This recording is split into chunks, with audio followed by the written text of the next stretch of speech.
Here are 5 things that nobody tells you about the driver. Let's start with number 1. Your driver is different to your irons. It is a different golf swing. We need to get that established right away. All too often, I'll hear people say things like the iron swing and the driver swing are the same. It's just a different setup. It's not, it's a different swing. Just look at the golf clubs, look how different they look.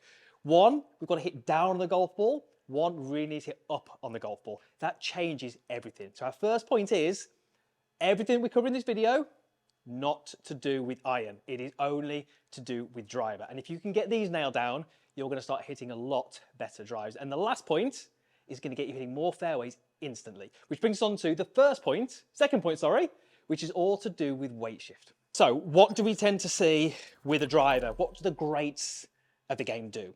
Well, they tend to, with the driver, move their weight into their trail leg earlier than they do with an iron, and they very often have a little bit more lateral movement off the ball with the driver. If we've got this nice centered turn, it's great with the irons. It actually can often help us strike it, but it can be quite detrimental with the driver. So what I really like my players to do is have earlier weight shift, which means that the pressure moves into that trail leg sooner in the backswing.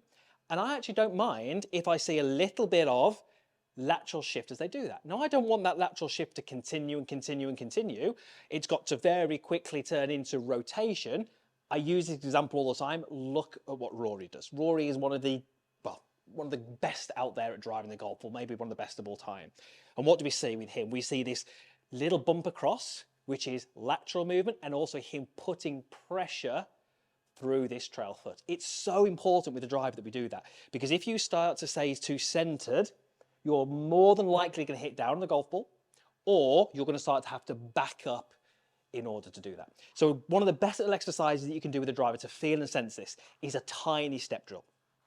So you take a normal setup around your driver, and you take your trail foot and you just bring it, whatever that was, 6-7 inches closer. And then you start with a golf club, maybe a foot in front of the golf ball, and you step and move pressure before you move the club head. Now, this might be a different order for many of you. Many of you will start your golf swing by snatching the club head away. When we snatch the club head away, we don't engage the body. What we see with the greats is they will start with pressure. Notice there's a little bit of a lateral as I'm pushing down. And notice it's not just my foot moving. I'm not simply just moving my foot. I'm actually taking my whole body and feeling like I push down into this trail foot. Once I've done that, then I can start to move the club head. And what it's going to do is it's going to get you having this little drift off the ball, which I love with the driver. It makes it so much easier to get into that trail side, wind it behind it, helps you hit up on the ball. There's so many of the things that are beneficial with the driver. So set up as normal, club in front, foot to here. I'm going to go little step, put the pressure in, then move the club head, give it a hit. Not many people will tell you this, but with your driver, your release is and should be different to an iron. You see I've got my golf bag down here. Why have I got that there? Well, let's go through it. If I took a setup, what do we want at impact? Well, we want, when the golf club makes contact with that golf ball, we need the club shaft to be pretty vertical. If the club shaft is length forwards, we're more than likely going to get the club face open. And if the club shaft is length backwards, we often get the club face closed, or we've got the face twisted open and we get a high, weak drive. So we've got to get this golf club lined up vertical at impact. You can do this for your golf bag. I appreciate you might not have a bag like this, you might have a carry bag, but you can do the same, or you can use a big cardboard box or side of your sofa, or just get a little bit crazy, just a nice straight edge. And I'm just going to get myself set up to the golf ball. I'm just going to raise the club up a little bit, and I just want to have really light grip pressure. And what many of you will find, if you are that golfer who has been told the driver swing is the same as the iron swing, we've already debunked that one in the first point, you might find that you're doing some things like trying to hold lag, or trying to store the golf club, or trying to get the handle forwards, and you're going to find it actually quite difficult to line the club up. What I actually have to do is I have to let that club start to spin out a little bit sooner, and I can start to line the club shaft up with the side of my bag. Really visual, so simple, but really visual thing that you can do to help that. The way that I like to think about this is the grip end of the golf club. So I'm going to use a tee, and I'm going to put that into the end of my club, and you can hopefully see that I've just done that there. And I want to think about where that tee points at various parts of this motion.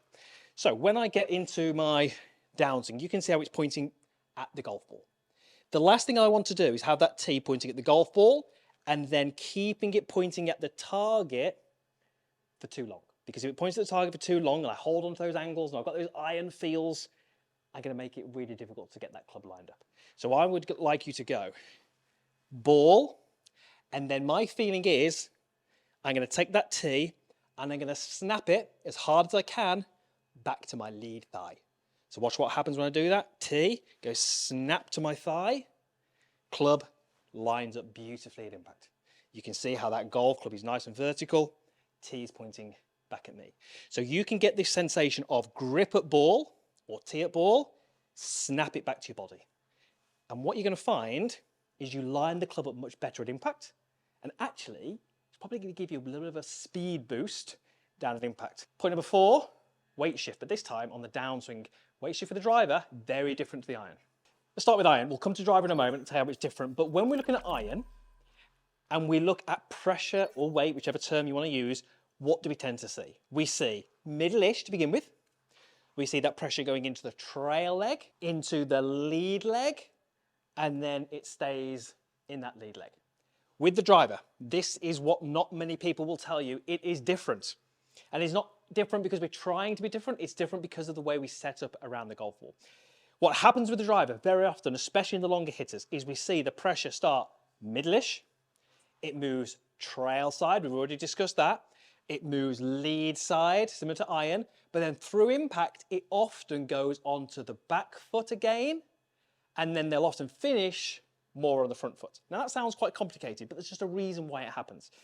Little demonstration, you can do this with me. I'd love you to do this just to make it really simple and easy for you to understand. Think about the middle of you, round about here. If I had my feet very, very close together and all the weight on my lead leg, that's this leg here.